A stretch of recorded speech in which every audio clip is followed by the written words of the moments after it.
Nerdy Suburban Farm Girl Days again. Today I've got a video about what it's like to have chickens. Just a small video about what I do in the mornings for my chickens from feeding. And today I actually have to clean the coop.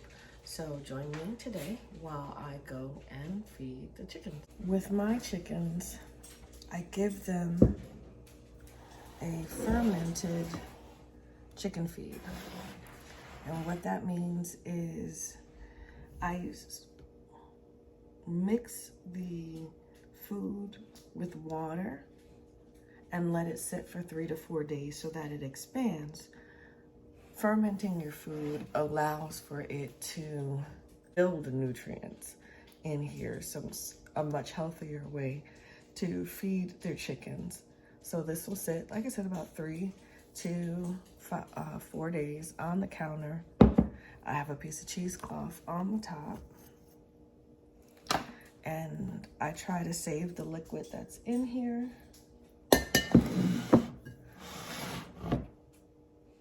I pour it in, and just before the food comes out, I stop. So I poured off all the excess liquid at the top. And this will be saved to start another jug for fermenting. Unfortunately, the audio in this clip was messed up. So in this section, I am just explaining how grit is important to chickens as they have a gizzard and they need something to help grind up their food. Additionally, when you have egg layers, you need to add a source of calcium into their diet. And I use oyster shells, and I also grind up their own shells to put back into their diet through their food.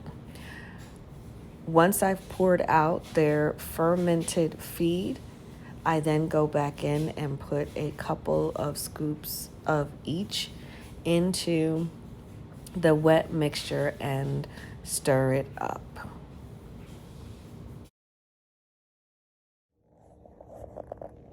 Again, it's not a lot. This is how much grit, and I put more grit in. If you're feeding your chickens anything beyond just their feed, you want to give them grit to help them break down the food products. And then once they begin egg production, you want to make sure they get some calcium. If you look closely, you could see that the eggshell is a mix again.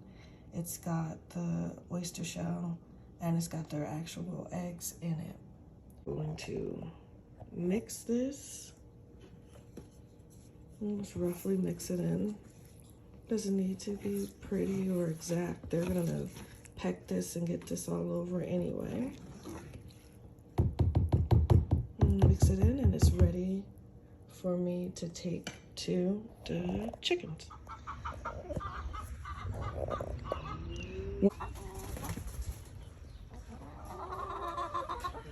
But you can hear them. They're all at the door, ready to get out.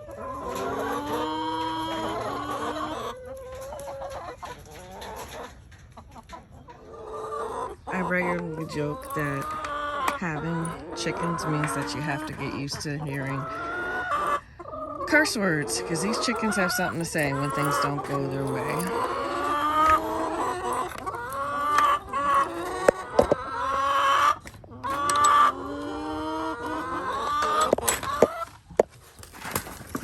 And they all come running out and head on over to the food bowl.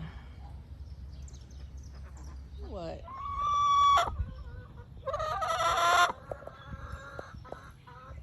And what did you say? Really?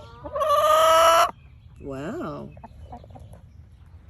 This is Squawk Vader on the left and Obi-Wan Kenobi on the right. These two hens are from my original crew. They're the oldest two. They're just chilling in the shade. These two over here are both Moth Tarkin and Moth Gideon. They shouldn't be eating the big girl's food, but I can't bully them since they're stuck outside. So over here, I have BB Egg to the left, General Clucks in the middle, and Chick Baka on the right. One of the less appealing chores that you have as a chicken tender is cleaning the coop. I don't regularly clean out my coop completely. I do the deep litter method, and right now most of the bedding is poop versus hemp. So I'm going to have Cameraman Dave mix up the poop, put a new layer of hemp in, and then spread it back out. And I usually let this stay throughout the winter, so I'll do it for a year with the deep litter method. And then I have 4 nesting boxes, and somebody already put their daily rent in. So this is what it looks like after. There's been a fresh layer of hemp put in, and the poop underneath has been wet down and turned over to help with the breakdown process. I will turn it over once a week, but the hemp only gets added when there is more manure to bedding. And this does not smell. I mean, chickens, of course, have a smell, but this does not stink like you would think, oh, it's full of poop. It's going to smell bad. So if you're afraid to try the deep litter method, but live in a colder climate, it is a good option so that you don't have to constantly buy shavings and come out and clean the whole thing during the winter.